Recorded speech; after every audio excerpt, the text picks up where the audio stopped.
Hello বন্ধুরা, তোমরা কেমন আছো? আশা করি সবাই ভালো আছো। তোমরা দেখছো বৈশাখী সিম্পল ব্লগ। আমার চ্যানেলে সবাইকে স্বাগত জানাই।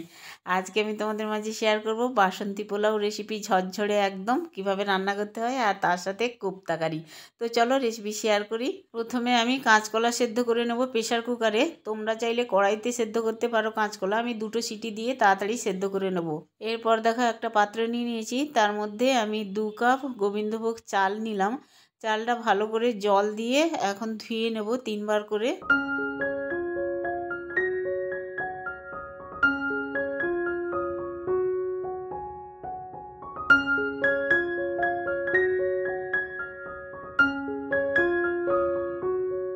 দেখো আমি ভালো করে ধুয়ে নিয়েছি গোবিন্দভোগ চাল জল দিয়ে 3 বার করে। আর এখন এই যে ফুটো ফুটো থালা দেখতে পাচ্ছ, ঝাঁঝরি করা থালা নিয়ে নিয়েছি। থালার মধ্যে চালটা ঢেলে দিলাম। এখন হাত দিয়ে ভালো করে ছড়িয়ে দিচ্ছি চালটা, যাতে করে জলটা পড়ে যায় আর চালটা ঝরঝরে হয়ে যায়। আর এখন দেখো একটা মিক্সি নিয়ে নিয়েছি। মিক্সির মধ্যে দেখো আমি 1 টুকরো আদা আর 2-3টে কাঁচা লঙ্কা দিয়ে পেস্ট বানিয়ে নেব।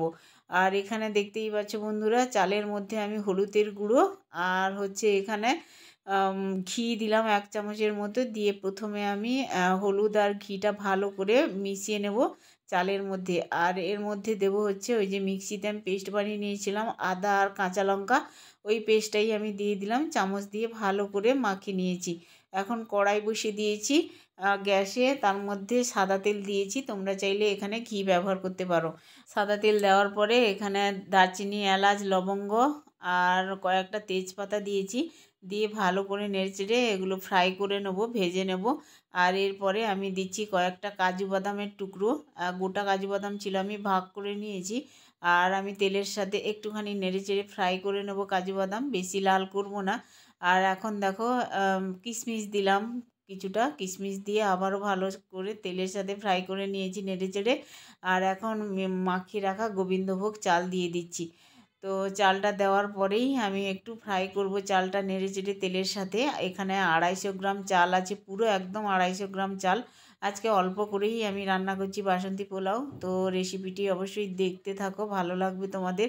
দেখো একদম নেড়েচেড়ে ফ্রাই হয়ে গেছে, চালটা জলও শুকিয়ে গেছে একদম। আর এর মধ্যে দেখো আমি শাহি গরম মশলা আমি একটু ছড়িয়ে দিলাম। তোমরা চাইলে প্রথমে যে মাখিয়েছিলাম হলুদের গুঁড়ো, ঘি বা আদা বাটা, লঙ্কা বাটা, তখনই মাখিয়ে নিতে পারো শাহি গরম মশলা গুঁড়ো। তো আমি এখন দিলাম আর কি। তো দিয়ে ভালো করে আবার নেড়েচেড়ে মিশিয়ে নিয়েছি গরম মশলা। এখন আমি জল দেব পরিমাণ মতো। এখানে সঠিক পরিমাণে জল দেব। 2 কাপ আমি গোবিন্দভোগ চাল নিয়েছিলাম, এখানে আমি 4 কাপ জল দেব। তো ডবল জল দেব।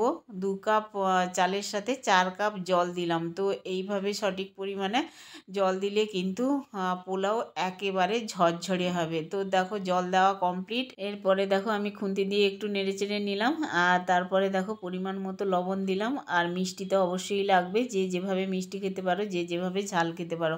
ঝাল ঝাল মিষ্টি মিষ্টি একটু হবে পোলাও, বেশ ভালো লাগবে। আবারও খুন্তি দিয়ে নেড়েচেড়ে নিলাম। এটা আমি হতে দেব প্রায় 10 থেকে 12 মিনিট, ঢাকনা দিয়ে দেবো, সেদ্ধ হতে থাকবে। ততক্ষণে আমি কোপ্তা কারিটা বানিয়ে নিই। কাঁচকলা কোপ্তা কারি বানানোর জন্য কাঁচকলাটাকে তো সেদ্ধ করে নিয়েছিলাম, তারপরে খোসা ছাড়িয়ে তার মধ্যে কর্নফ্লাওয়ার, আদা কুচি, একটু মশলা, হলুদের গুঁড়ো, লঙ্কার গুঁড়ো, লঙ্কা কুচি এগুলো দিয়েছি, ধনে পাতা কুচি। আর তোমরা চাইলে এখানে পেঁয়াজও দিতে পারো, রসুনও দিতে পারো। আমি কিন্তু আজকে নিরামিষ রান্না করছি, ওই জন্য আমি দিলাম না রসুন আর পেঁয়াজ। তো নিরামিষ রান্না করার জন্য এইগুলো দিয়েছি আর কি। কাঁচকলা যখন আমি মাখিয়েছিলাম ভালো করে চোকলা ছাড়িয়ে।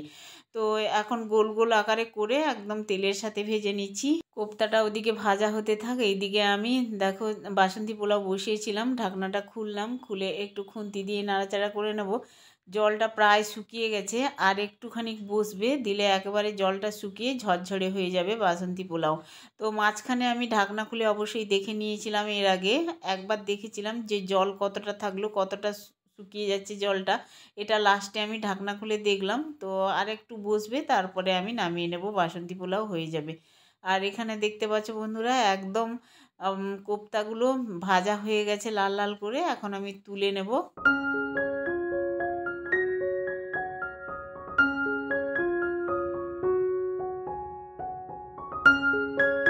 দেখো বন্ধুরা কাঁচকলার কোপ্তা একদম লাল লাল করে ভেজে নিয়েছি এপিট ওপিট করে। আমি আলু দিয়ে এখানে কোপ্তা কারি রান্না করব। তো আলুটা প্রথমে আমি একটু নুন দিয়ে তেলের সাথে লাল লাল করে পিট করে ভেজে নিলাম। এরপরেও আলুগুলো তুলে নেব। আর এতটা তেল দেখছো, এতটা তেল দিয়ে রান্না করব না, তেলটা অবশ্যই একটু তুলে রাখবো বাটিতে করে, এরপরেই আমি রেসিপিটা শেয়ার করব। দেখতেই পাচ্ছ আলু আর কোপ্তা ভেজে নিয়েছি, কাঁচকলার কোপ্তা। এখন বাটিতে তেল সামান্য তুলে রাখলাম আর অল্প একটু তেল রেখেছি, গোটা জিরে ফোড়নে আর এলাচ দিলাম ফোড়নে। তো এখন দেখো একটা টমেটো দিলাম তেলের সাথে, টমেটোটা একটু নেড়ে চেড়ে নিচ্ছি, সেদ্ধ হয়ে যাবে টমেটো। এরপরেই আমি দেব মশলা, হলুদের গুঁড়ো, লঙ্কার গুঁড়ো আর জিরের গুঁড়ো দিচ্ছি। তোমরা চাইলে এখানে পেঁয়াজ রসুনও ব্যবহার করতে পারো। আমি এখানে নিরামিষ আজকে রান্না করছি, তো ওই জন্য দিলাম না পেঁয়াজ রসুনটা। এখন আদা বাটা দিচ্ছি আর কি। তো আদা বাটা দিয়ে ভালো করে নেড়ে চেড়ে নেব। আর টমেটোটা প্রায় সেদ্ধ হয়ে গেছে, এই জন্য খুন্তি দিয়ে আমি কেটে কেটে দিচ্ছি। আর এখানে দেখো পরিমাণ মতো লবণ দিয়ে দিলাম তরকারিতে। তো আলুর সাথেও নুন দেওয়া আছে, আর কোপ্তাতে তো নুন দেওয়াই আছে। এখন আমি অল্প একটু লবণ দিলাম, লাগলে পরে দেব। আর দেখো মশলাটা থেকে বেশ তেল ছেড়ে এসছে। এখন আলু দিয়ে দিলাম, আলুটা প্রায় সেদ্ধ হয়ে গেছে কিন্তু ভাজতে গিয়েই। আর এখন একটু নেড়ে চেড়ে নেব, বেশিক্ষণ লাগবে না কোপ্তা কারি হতে। আলুটা দিয়েই একটু মশলাটা কষিয়ে নেব, তারপরে গিয়েই আমি পরিমাণ মতো জল দেব এখানে। তো দেখো বন্ধুরা, এই যে মিক্সি ধোয়া জলটা দিয়ে দিলাম, যে আদা আর লঙ্কা পেস্ট বানিয়েছিলাম সেই জলটা দিয়ে দিলাম। জল দিয়ে তারপরে কিছুক্ষণ ফুটতে দেবো। আর দেখো বন্ধুরা, এখানে বাসন্তী পোলাওর ঢাকনাটা খুলে আমি তোমাদের দেখাচ্ছি কতটা ঝরঝরে হয়েছে। গ্যাসটা তো আমি অফ করে দিয়েছিলাম, দিয়ে ঢাকনা দিয়ে রেখে দিয়েছিলাম। আর এই যে খুন্তি দিয়ে আমি নেড়ে চেড়ে দেখাচ্ছি, সঠিক পরিমাণে জল দিলেই কিন্তু বাসন্তী পোলাও একেবারে ঝরঝরে হবে আর খেতেও ভালো লাগবে, একটু দলা হবে না ভাত। এখন দেখো বন্ধুরা, এই যে তরকারিটা ফুটে গেছে, আলুটা সেদ্ধ হয়ে গেছে একদম, খুন্তি দিয়ে কেটে দেখালাম তোমাদের। দেখো এই পর্যায়ে আমি এই যে কোপ্তাগুলো ভেজে রেখেছিলাম এখন দিয়ে দিলাম তরকারিতে। দিয়ে কোপ্তা দিয়ে কিন্তু বেশিক্ষণ আমি ফোটাবো না, কারণ কোপ্তা দিয়েই তারপরে আমি ধনেপাতা আর হচ্ছে গরম মশলার গুঁড়ো ছড়িয়ে একদম গ্যাস অফ করে দেবো। কারণ কোপ্তাগুলো রাখলেই বেশিক্ষণ ফোটালেই মানে ঝোলটা টেনে নেবে আর কি। তো এখন ঢাকনা দিয়ে দিলাম, গ্যাসটা অফ করে দিয়েছিলাম। দেখো এখন খাওয়া দাওয়া তো করবো, তার আগে হচ্ছে একটু প্লেটে পরিবেশন করে নিচ্ছে আমার মেয়ে।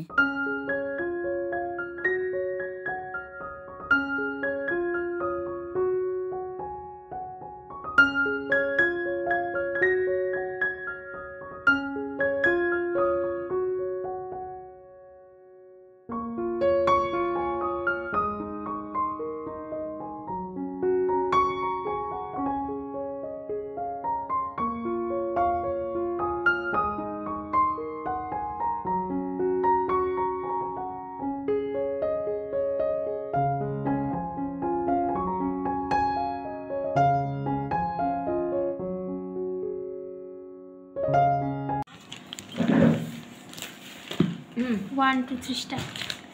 বাহ বাহ, তিনজন ভাঙছি বন্ধুরা। দেখি একটু কেমন হয়েছে একবার এখানে।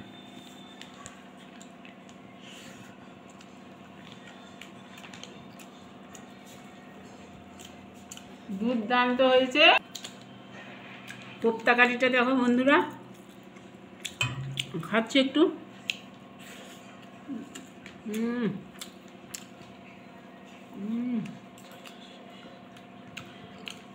বাবা, আমি পুরো বাটি নিয়ে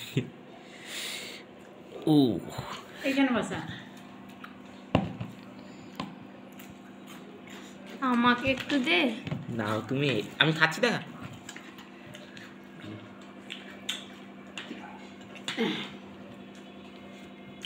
ফাটাফাটি হয়েছে। আজকে মা আমার কথা রেখেছে গাইস। অ্যাকচুয়ালি মৌ বলেছিল আমাকে বানাতে, মা একটু পোলাও বানাও তো। ও বলেছিল এইটুকু বানাতে, যা চাল ছিল সেইটুকুই দিয়ে বানিয়েছি। তো যাই হোক বন্ধুরা, ওর জন্যই আজকে কাঁচকলার কোপ্তা কারি আর হচ্ছে পোলাও খেতে পাচ্ছি। বৃহস্পতিবারে বললাম বৃহস্পতিবারে, তো নিরামিষ রান্না একদম। চলো বন্ধুরা, আজকের রেসিপি কেমন লাগলো অবশ্যই কমেন্টে জানিও। আর এইভাবে পোলাও রান্না করবে, দেখবে একদম ঝরঝরে হবে আর খেতে দুর্দান্ত লাগবে। একটুও ঘাঁটাঘাঁটি হবে না, দলাদলি হবে না। তো চলো বন্ধুরা, রেসিপি ভালো লাগলে অবশ্যই লাইক কমেন্ট শেয়ার সাবস্ক্রাইব করে আমার পাশে থেকো। সবাই ভালো থেকো, দেখা হচ্ছে আবার নিউ রেসিপি নিয়ে, নিউ ভিডিও নিয়ে। টাটা।